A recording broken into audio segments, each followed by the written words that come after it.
Yeah. So the lecture is how do we know the age of the Earth, and this lecture, if I will be talking, I don't know. I mean, I'm not very good at English, and I don't know how you are at English. But if I will be talking, okay, I will not be talking too slowly. But if I will be talking too quickly, I mean, if the first one is probably not going to be a huge problem. But if I will be talking too quickly, please tell me, and I will try to slow down. So how do we know the age of the Earth? And I chose this this topic for the lecture because it allows us to look at a lot of different stuff at the same time, because this is basically in between a lot of different sciences. Because if we talk about the Earth, we need to know something about geology. Also, we're talking about the formation, like the age when it formed, and thus we need to know at least a little bit about astrophysics. And also, I will show you that later, but all the methods about determining the age of anything of most things are related to chemistry. And so this is basically like a very good way to show you around a lot of different sciences and how they communicate with each other and connect to each other. And so the science which does that thing, which is determining the age of something, which is not organisms, or which is not I don't know, artificial handmade stuff from somewhere, which is not archaeology basically. So everything related to the Earth, different rocks or other planets or asteroids, if we're trying to determine the age of that, the science which does that called isotope geochronology, and it relies heavily on studying isotopes. And so this is an example of what can be done here with that. So this is, on the left is the picture of the crystal of zircon. Zircon is, you can see formula right above the crystal. You can this is a silicate of zirconium, and so this is a picture of the zircon from Western, is it left? Yes, it is left, from Western Australia.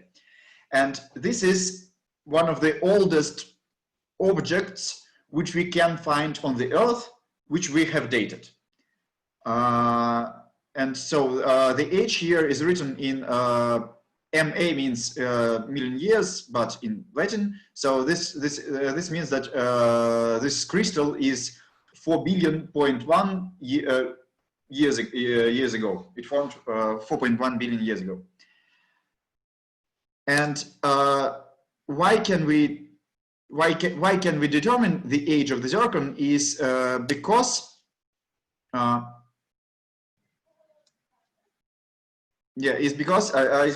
zirconium is similar in its chemical properties to a big group of elements. If I'm drawing on my screen right now, can you see it? We can. Yes. Yeah. So this group of elements, so including this, and this, I don't know whether it includes 106 element, but it doesn't matter because this element is too radioactive to be found anywhere in nature. So it doesn't really matter. But yeah, somewhere here. I mean, I don't know chemical properties of this element, but it's irrelevant. So this whole group of elements, they have a lot of similar chemical properties, and those two. So this goes here, and this goes here. Sorry for having a periodic table in Russian, but I mean all the elements are still in like. Yeah, the same. Yeah, so those elements, those two rows of elements are also included in that. And one of them is actinides, and actinides can contain uranium. element uranium. And this one is radioactive, but so this is a radioactive element, but it is not as radioactive as other elements, for example, seaborgium, which we don't have in nature, basically. It has a very long, how do I stop drawing things? And yeah,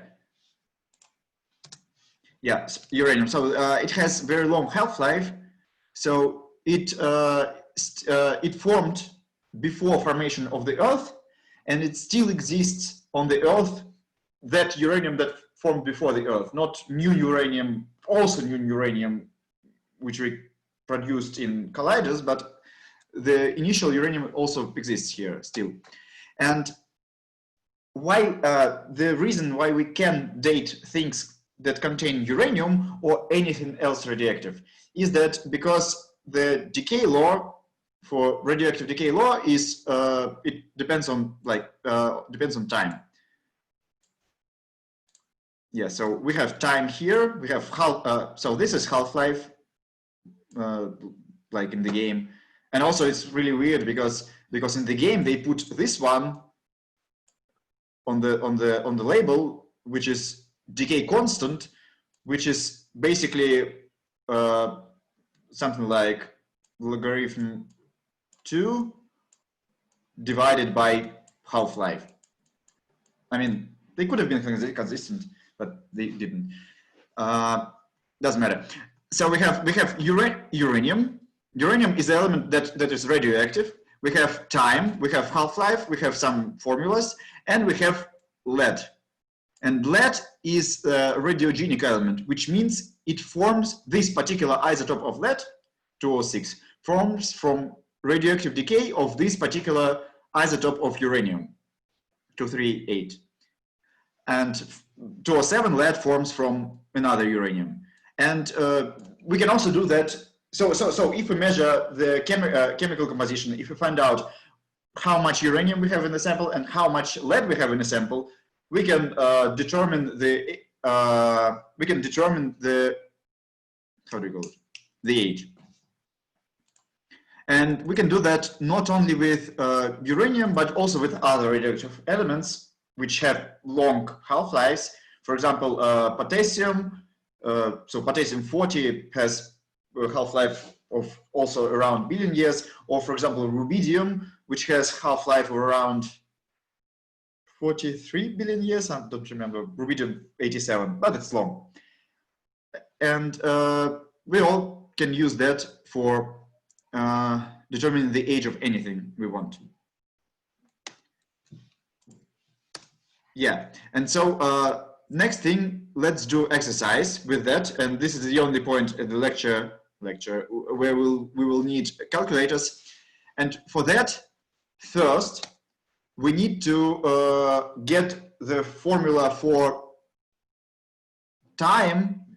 We need to derive the formula. We need to derive the formula for time. So can you please do that? If you have some paper and some pencil or pen, can you please try to tell me what time equals based on this formula?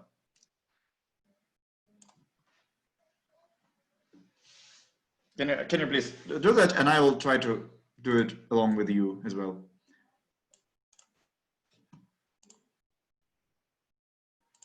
So, first thing we need to do is sum lead. I mean, it only matters to remember which one and which one uranium equals +1 equals 2 to the power of T divided by T by the half-life. Yeah, so we have this. And then we need to do logarithm, which would be something like T divided by the half-life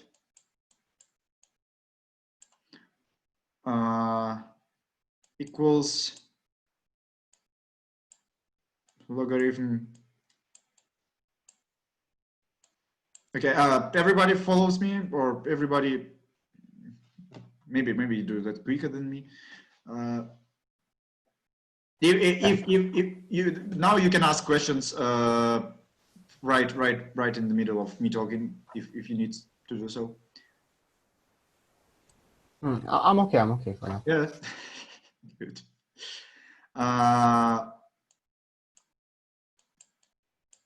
Some let.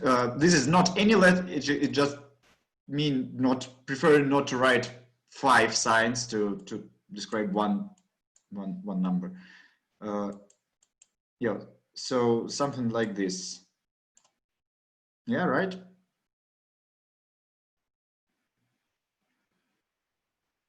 Can anybody check me whether I done right? It's right. Yeah, I reached succeed. Yeah, thank you. And so then we afterwards then all we need to do is to multiply the logarithm by half-life. Yeah.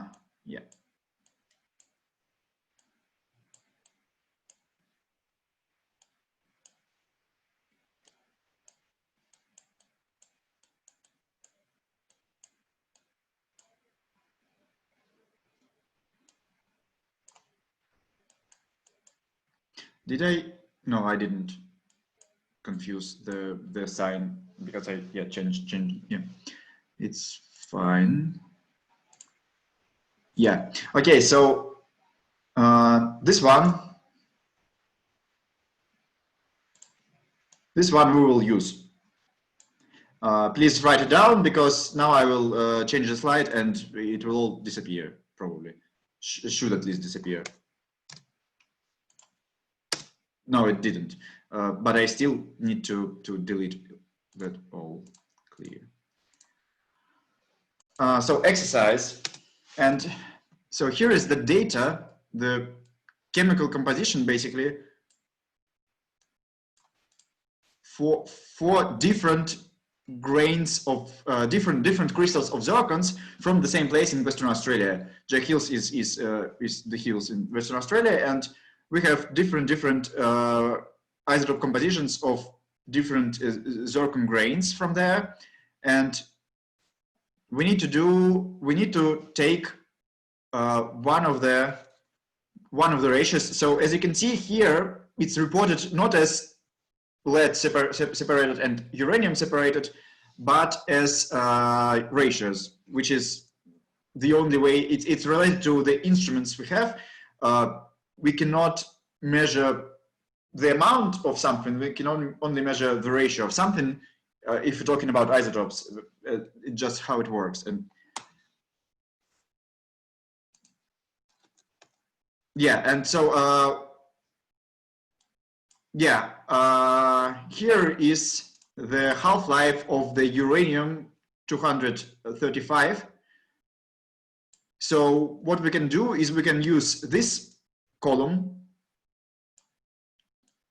and try to calculate using these ratios the age of the zircon. Just choose one of those grains and remember the number of the grain. Number is here. The number of the grain you choose. Take one ratio and calculate the age of this grain, and we'll see what happens and what does it mean.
Okay, did anybody already get an answer? 3,870.9 million years for the 10.10. Just give me the first four numbers. Yes, 3,870.9 Yeah.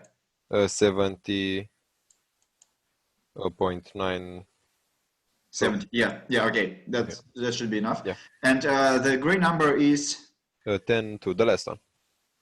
which? The last one. Oh, okay.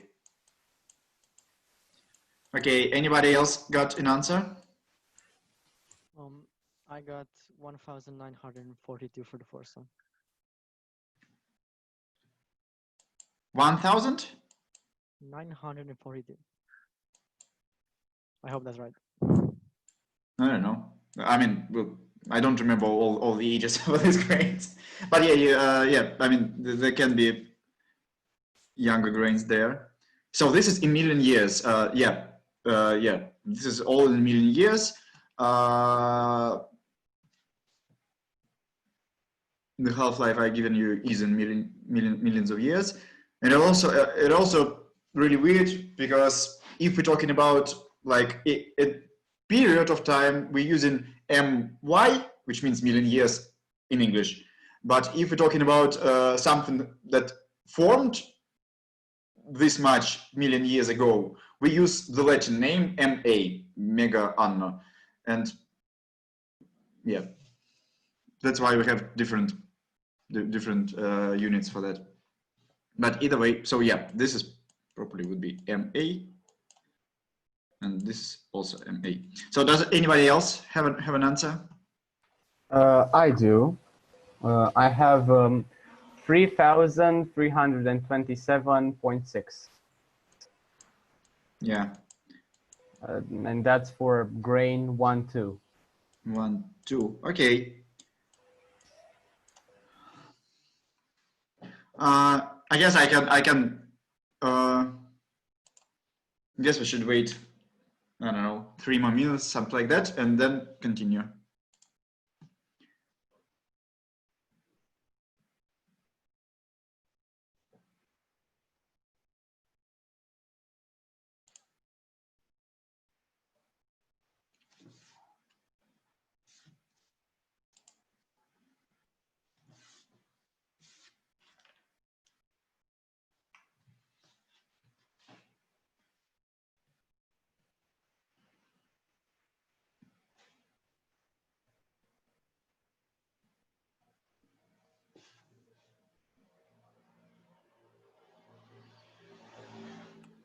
For grain 5.1, Okay. I obtained 4,047 million years. You got the oldest one so far. 4,040. No, 4,047. Oh, okay. That's still the oldest one yet so far. Yeah. MA, yeah. Okay. Probably let's have a look at what are the actual answers reported by the researchers there. And those are, okay, so we had 1.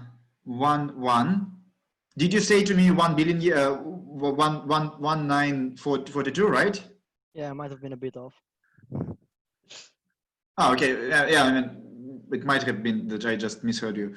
Okay. Yeah, but okay. So the other ones, 5.1. Oh yeah, I see 5.1. Okay, a little bit off. Also, yeah. Oh. Okay. Do you see the screen? Yep. Okay. Just so you know, I'm talking about this column. Yeah, but you probably could have figured that out. Okay, so So we have 5.1, which is a little bit off, 10.2, which is also a little bit off, and 1 something, probably 1.2, which is more than a little bit off. Was it 1.2, right? Yeah, it was 1.2. Okay, okay. So basically, what's going on here is that they used a little bit more complicated formula, which made both ages using 2 different uraniums and 2 different leads to make one age which is more precise than the one we're doing. But it's basically just using the more complicated formula, and that's it. So their ages are a little bit more precise, and the ones where we are off by around I don't know, 50 million years, it's okay. Yeah, but so for example, with 1.1 or 1.2, we are significantly off. If you want, we can work through one of the examples and see what's going on and why the answer is so different. Do you want to do so in front of everybody else? If you don't want to, this is also an option. We can just continue forward. So does anybody want who did get completely different answer to work through it? I'd like to. Huh? I would like to go through it. Yeah, so this is yours is 1.1, right? All right. Yes. Yeah, okay, so can you then how should we do that?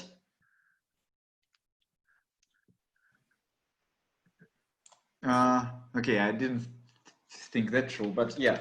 First, I can try and calculate it myself and see whether I'm getting the same number. Maybe just those two are so much off that it's not really possible to.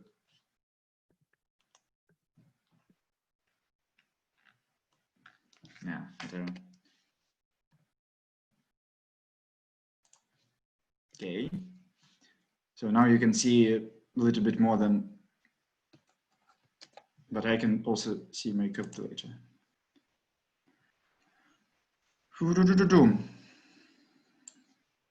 I will also do new screen sharing, which will be the whole screen.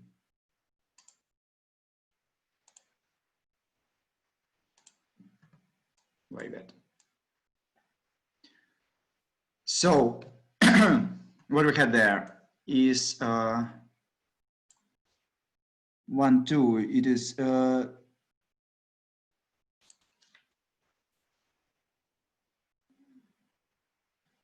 yeah. So we take 25.5 plus 1, which would be 26.5. 26.5. Then we go, then we do a logarithm over a base of 2.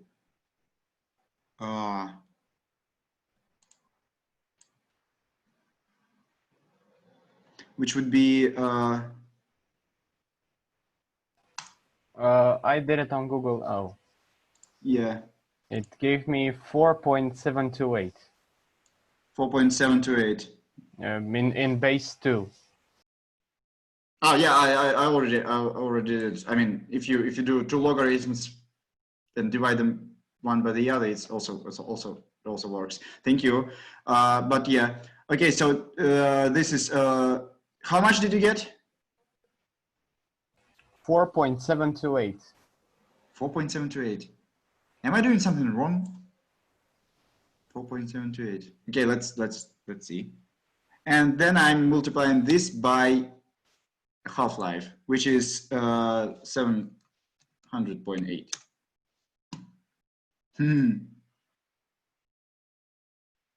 Okay, and this is 1.2. Yeah, so what that means is, now I can go into the full. Yeah, so I get the same 3.3 billion years number as you. Do you see each other faces, right? Oh, come on. Could have done better. Slideshow. Yeah. Now. There we go. Okay. So what's going on here? You see that row, that column. Everybody see what I'm talking about? This is discordance between different ages in percents. And so for 1.2 we have 56%. This means that two different discordance means how much two different ages using different uraniums disagree with each other. And yeah, basically that means that they are supposed to be very off if we calculate them separately. And yeah, so we should be fine. I mean, in terms of determining age based solely on 235 uranium, we should be fine. Okay, clear all drawings, and next slide. This is the paper they published, the article. So basically, they reported that those are the oldest known crystals formed on Earth, not outside of Earth, and they have, like, the oldest ages are around 4 billion years. But whether it is an answer to the question is whether it is an age of the Earth. So how do you think? Could that be? Can we determine the age of the Earth by determining the age of oldest anything formed on Earth?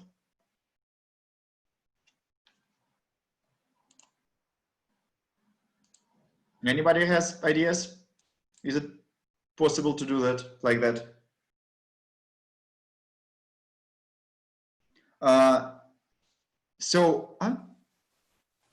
Yeah. Oh, what if it's, let's say, So like can we figure out the age of the Earth by figuring out the age of the oldest thing on Earth? Or can the Earth be younger or older than that? Or is it supposed to be the same age as the oldest crystal on Earth? it can be older than that? It can be older, right? But we at least we know that Earth cannot be any younger than 4 billion years ago. But yes, it can be older, and why it can be older, I mean, and how much it can be older is because zircons, which we're talking about, those crystals, this mineral, it forms within the rock you are seeing right now on your screens. And this is granite. This is granite. It's one of the most common rocks on the surface of the Earth right now. But it takes time to form such a rock on a planet. And why is that? Is that because granites form,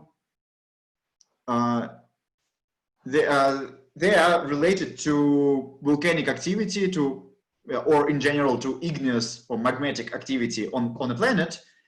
And we need, for granites to form, we need a lot of volcanoes,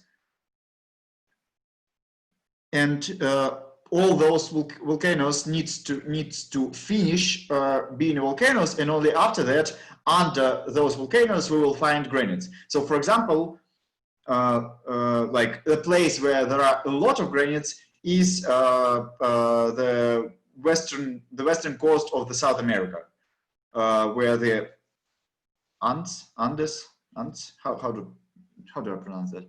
So the mountain range on the west coast of the South America, there are a lot of granites there, it was all, so it is basically a volcanic arc, which is now exposed to the level where, like, the igneous chambers beneath the volcanoes are, and those granites form in those chambers. So for this to happen, we need a lot of time. So we're talking about tens of millions of years at the very least to make this thing happen, so that we have grains. And yes, and so then after that, to figure out more precisely how the Earth, when the Earth formed, we need to talk about how it happened. We need to now understand a little bit about planet formation, how in general it happens.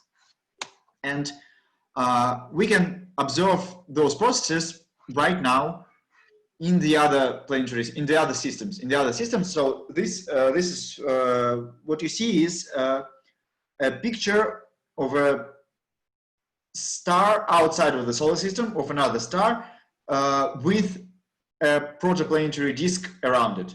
What that means? It means that in the very center we have a very young star here. Nah, not the best color to show that.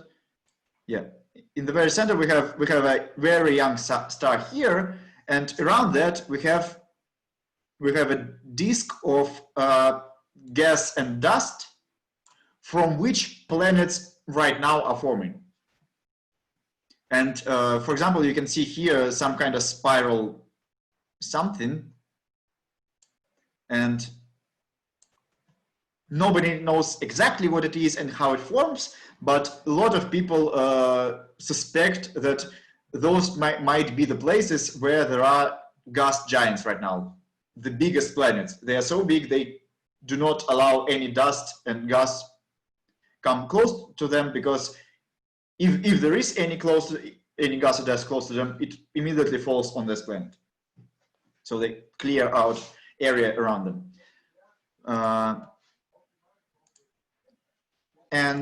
So let's how this happens. In the beginning, we have this is going to be a simple diagram explaining what's going on. In the beginning, we have a cloud of which is called molecular cloud, a cloud of gas and dust, and nothing else. And at some point, this cloud begins to become smaller and smaller. It begins to contract on itself, and the star forms in its center. And then the remnants of this cloud, they form a disk around the star. And why it forms a disk is because when you get closer to the axis you rotating around, the rotation becomes faster. So it happens something like this. So the ice skater, what happens? Before the jump, he has his hands to the like, how is it called in English? His hands are having long distance from his body. Oh God. Now he spreads, right? Yeah, he spreads his hands. Perfect. Thank you. And when he jumps and spins, he holds his hands close to his body, right on his chest, and that makes him spin faster. And then when he gets back to the ground, he even spreads his leg to the side to stop spinning. So that means that if something, for example, a cloud of gas and dust, comes to starts to occupy less area, less space, it was big and becomes smaller, that means that when it does so, it will start to rotate around the center of this cloud faster. And this makes it out, and that's why it becomes not some huge cloud, but becomes a small compact disk which spins fast. And in this disk, after the protostar formed, right after protostar formed, we have forming stars and planets from the remnants of this disk, from the remnants of the gas and dust. So then we need to talk a little bit about the Earth structure. The Earth, it consists of, it has a layered structure, which is basically, we have, yeah, blue will do. We have core here. We have core here, which consists of metals, mostly iron and nickel. And we have a mantle here,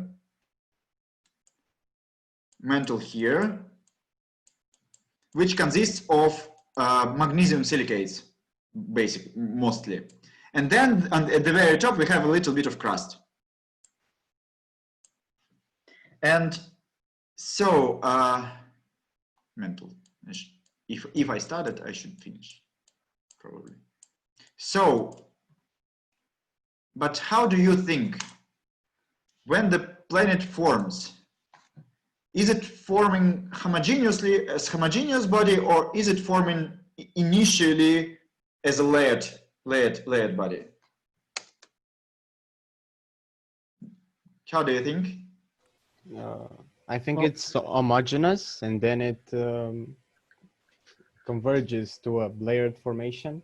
Yeah, yeah, right. So, of course, because we basically, if we're talking about planets which are forming in the protoplanetary disk, they are forming from space dust, basically. And this means that initially planet is just a big, huge piece of space dust. And this space dust is basically more or less the same throughout the whole planet. So first the planet forms, and only afterwards it becomes layered. And why it becomes layered? It is because of the basically volcanic processes. So when we have a lot of material coming together, we have all the potential energy converted to the heat, basically to temperature, to heat energy. Yeah, basically to temperature, and so the whole planet heats up. And when it heats up, it's starting to melt. And when you melt something, it's really, really easy to divide it by different, to pull apart different parts of it. So all the metals, they are heavy, they go downstairs, yeah, they go to the center to form a core, and all the lighter stuff, magnesium silicates, for example, they form a mantle, and all the very light stuff, which is mostly aluminum silicates, they form the crust. Like it's basically something like a foam on a boiling kettle of something. And this happens through the process of volcanism, through the same process through which the granites are formed. So basically, this is just so when this happens to the whole planet, on the surface it is expressed as volcanoes and forming different volcanic rocks and different granites underneath them. Yes, yeah, I have a diagram which which states that it happens in this order. But so that means if the Earth is now layered, so basically we have all the Earth melted. It was melted after it formed.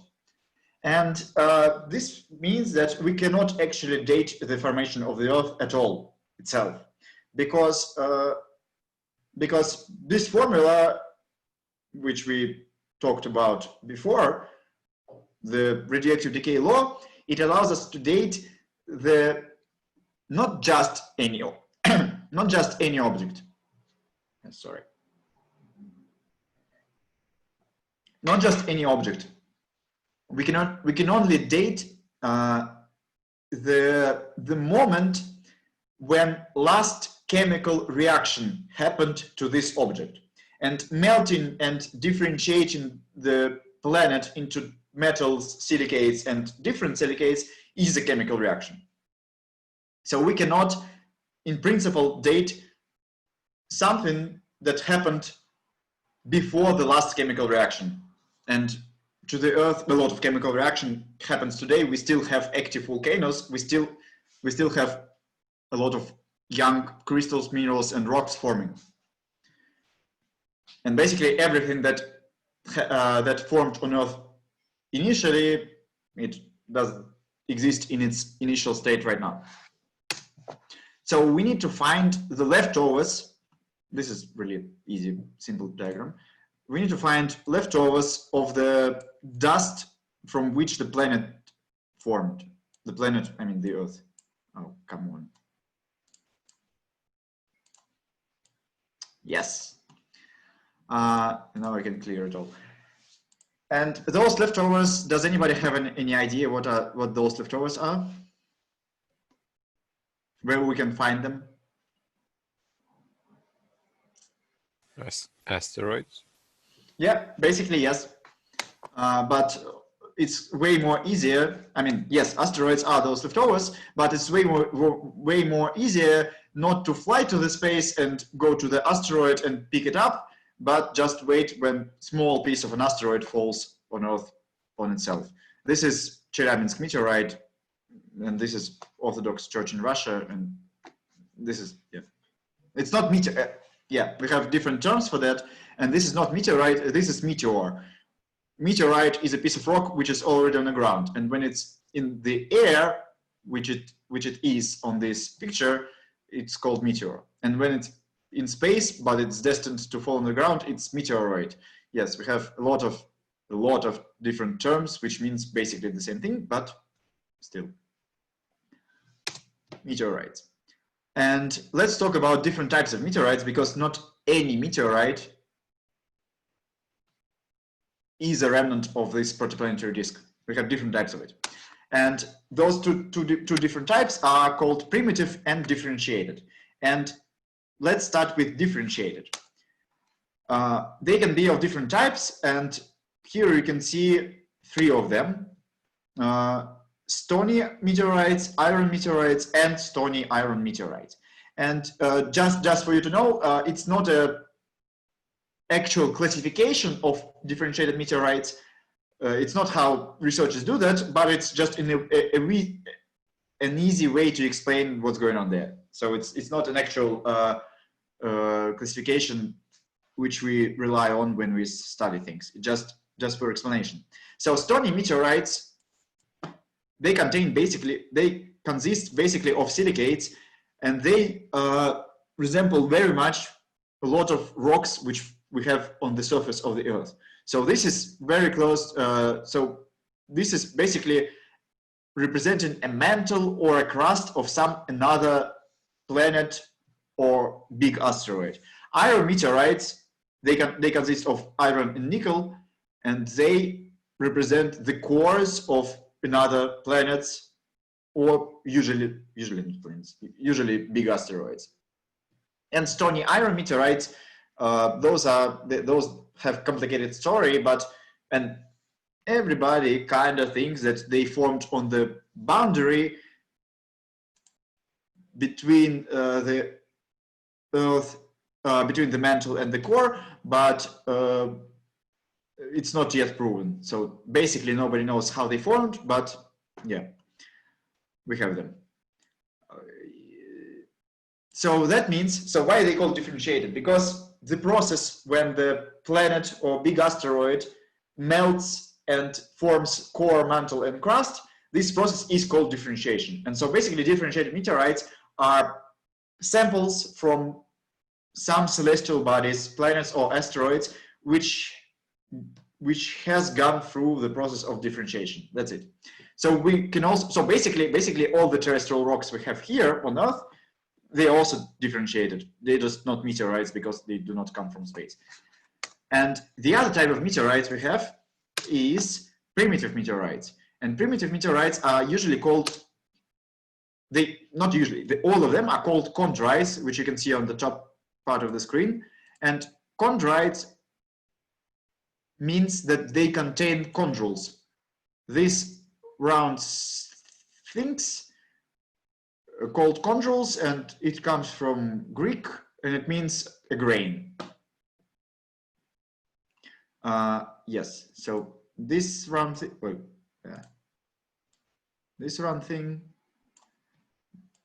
I mean, I will not circularize all of them because there are too much of them, but yeah, basically everything round you see here are chondrules, and most of the chondrites contain chondrules, but not all. This is also peculiar. Yeah, and they are called chondrites. And so what are these chondrules are? What do you think? What is, which kind of material will become round in space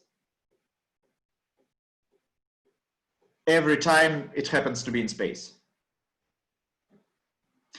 Just because, yeah, I forgot to mention, the scale here is around, so this is around 1 millimeter. Yeah, so what material in space will always become round and spherical? What do you think?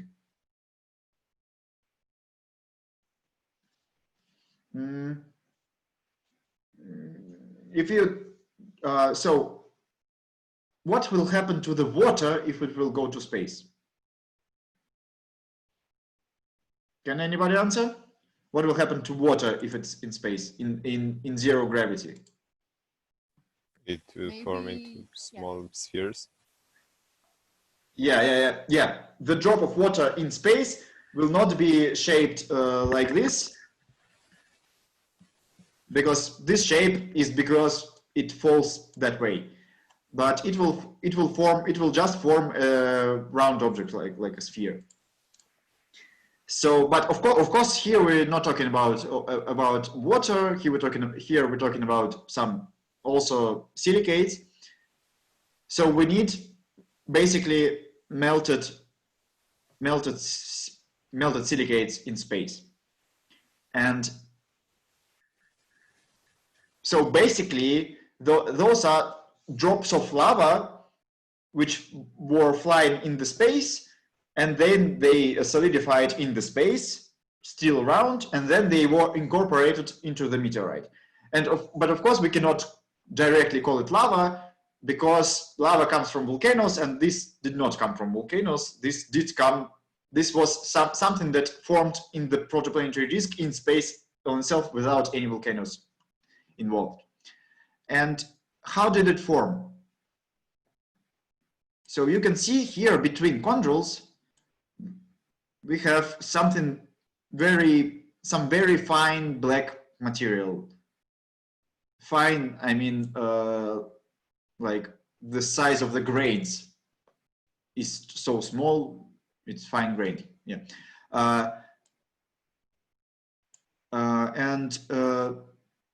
So this is basically a lot of space dust come together to cement those chondrules.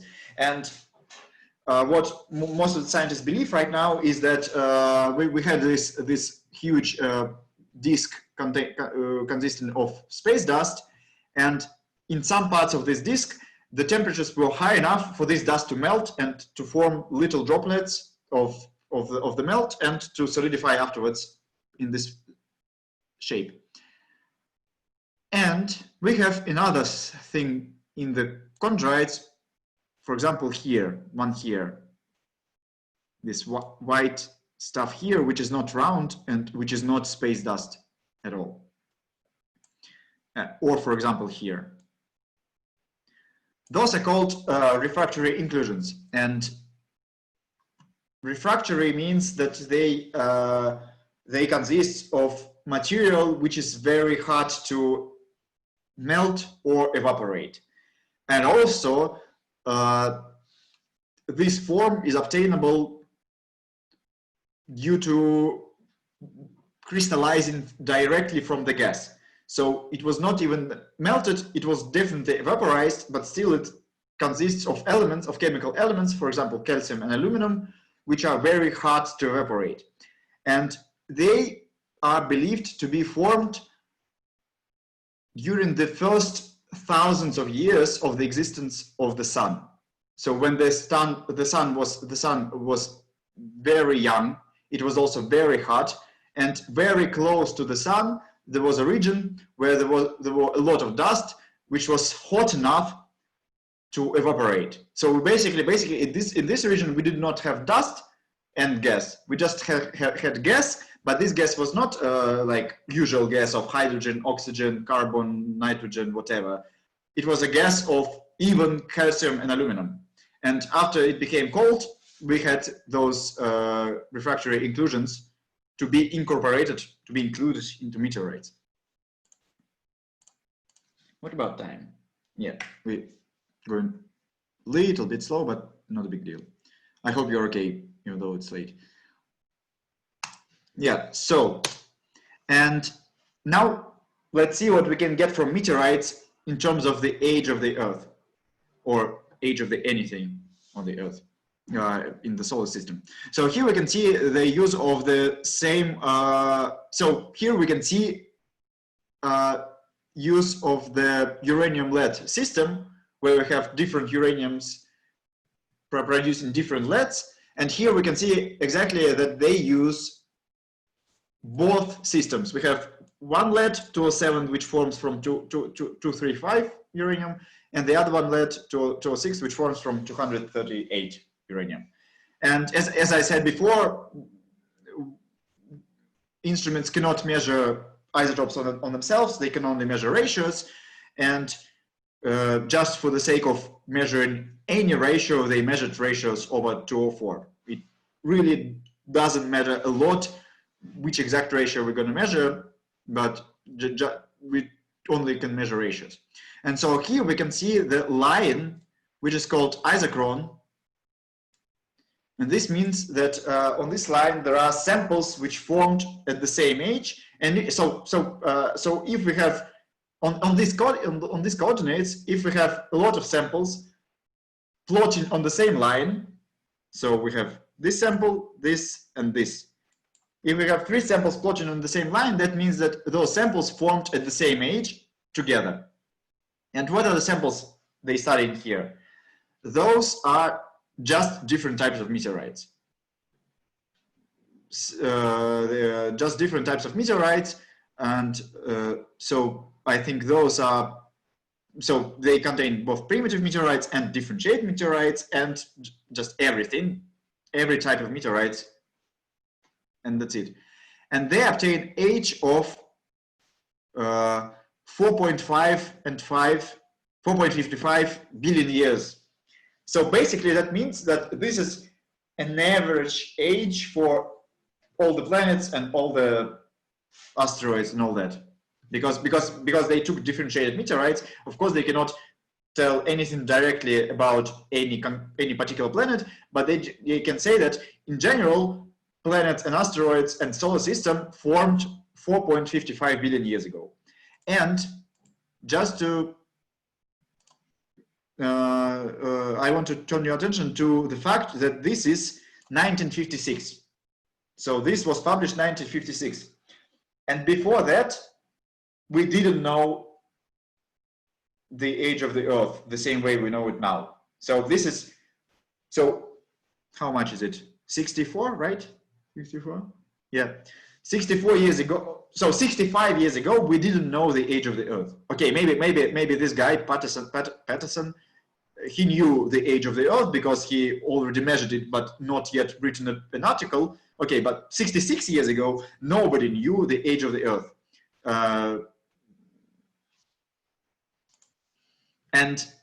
But as I said, this might not be enough for us, because if we want to get more precise, here it is like, as I said, even differentiated meteorites, so we cannot date anything specifically. So this is just like, in general, solar system is 4.5 billion years old. But if we date those refractory inclusions from the chondrites, those ones,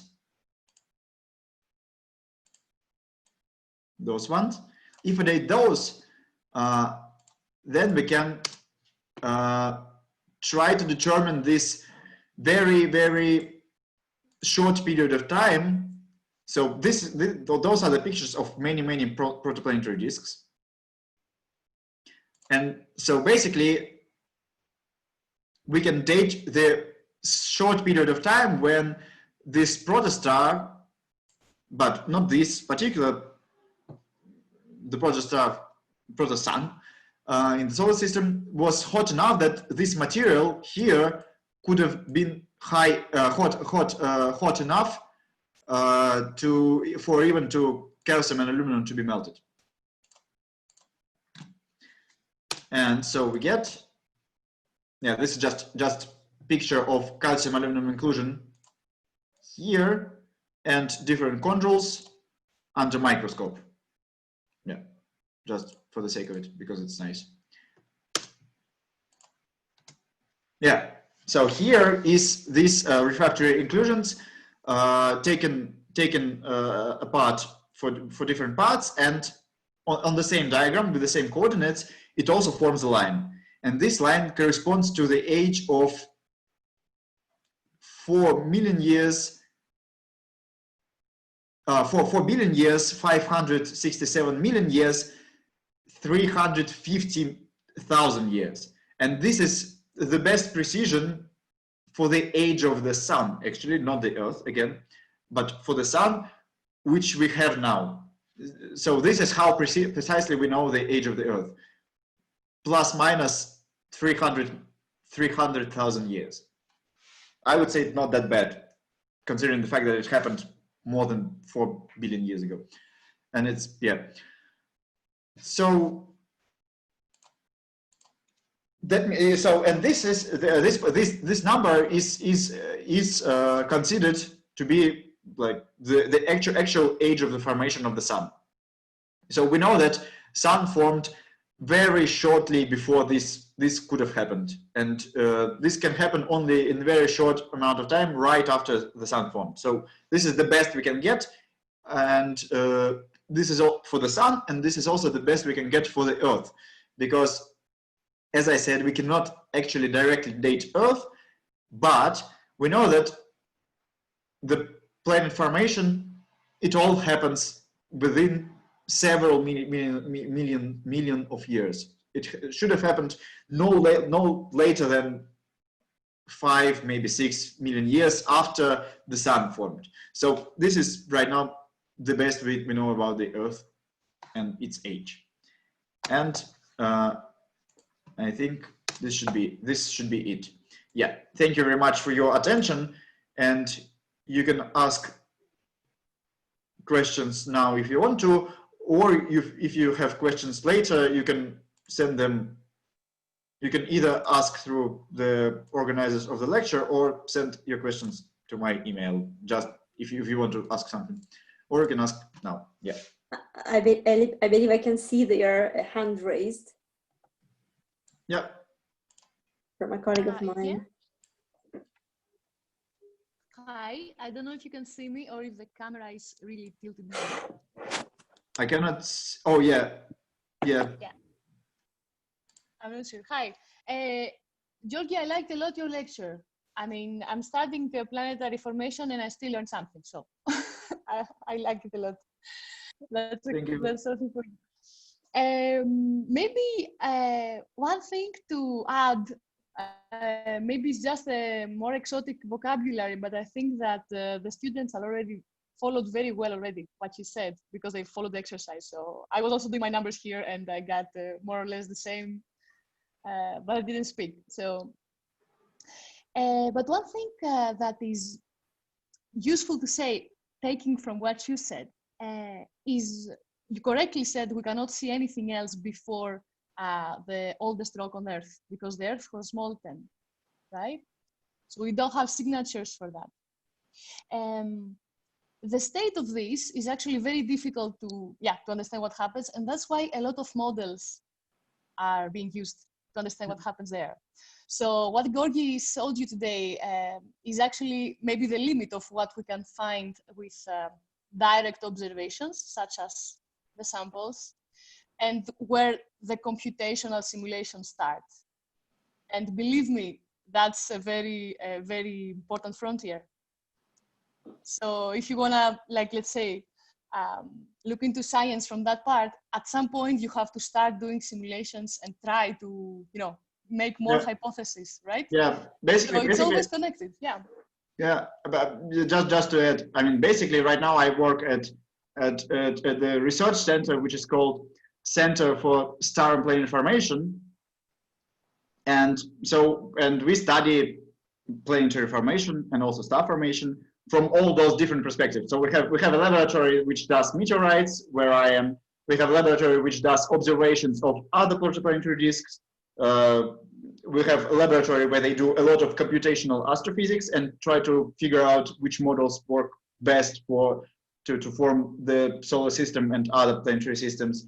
And also we have a lot of people who study they also do observations, but they observe not the protoplanetary disks, but exoplanets, which are already formed.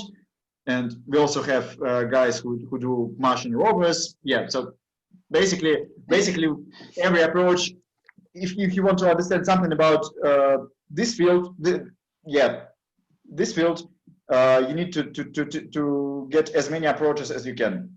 Yes, no, that's true. Physics, And astronomy, also, chemistry, geology, and everything. yes, and one thing is that you don't escape computers. I might sound, I don't want to sound pessimistic, but you have to use at some point simulations, as you already said. So those are two different sciences. I mean, yeah,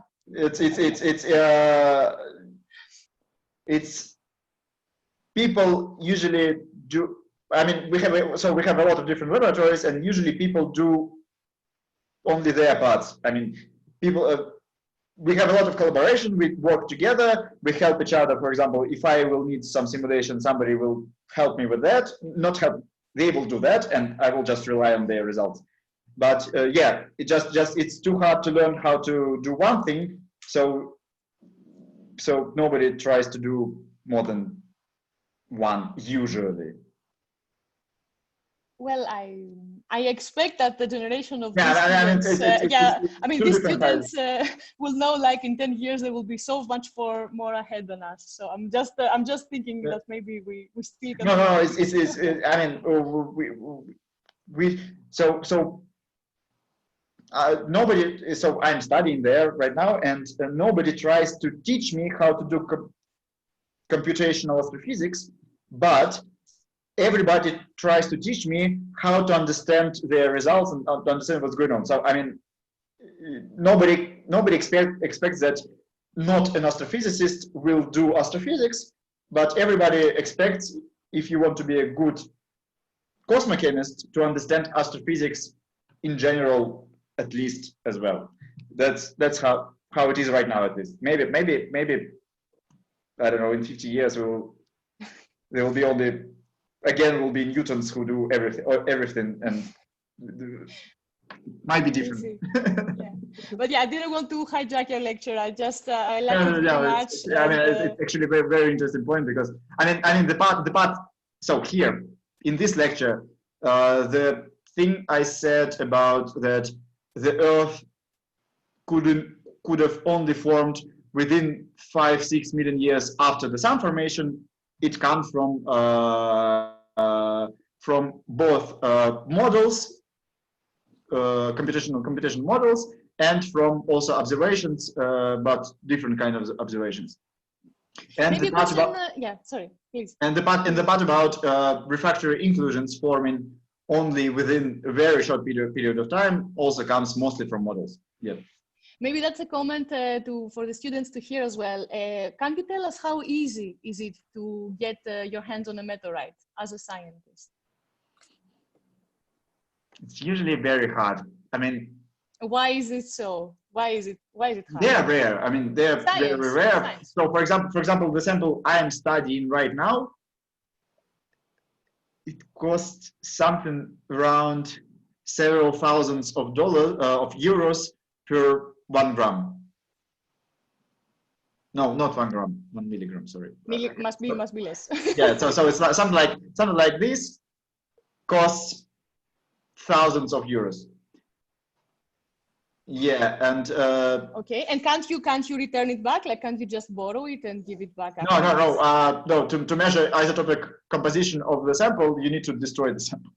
Aha. So that's actually you have to destroy what was not destroyed by the impact with the Earth. So you do your I mean after I studied the sample, all that's left is some solution in the acid, leftover solution, but most of the sample is actually was burned in the argon plasma.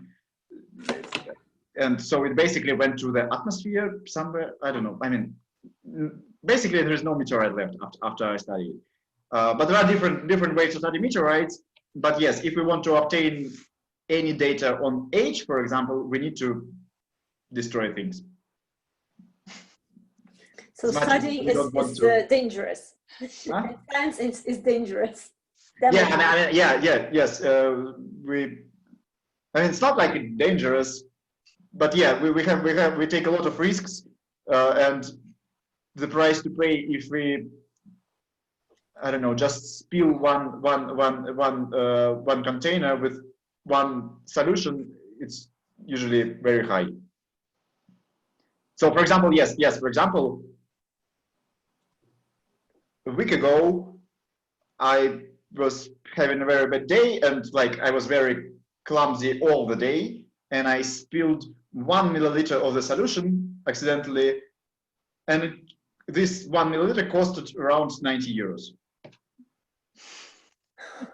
And mostly it was like, it was around 97% water.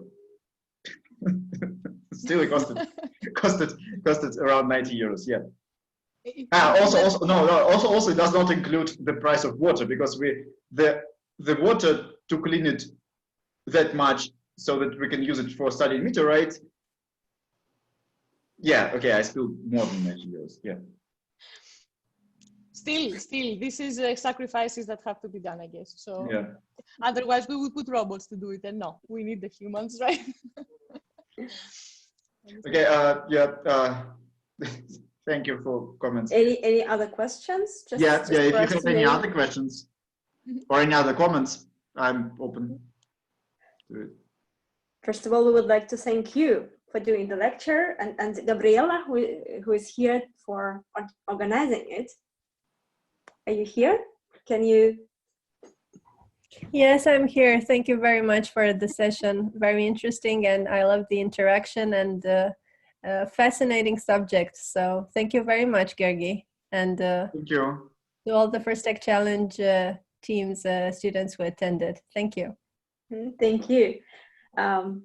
Shall we do one common screen with the cameras, with the pictures of us all, to use it on our website? Oh, great. The planets are here again. Wait.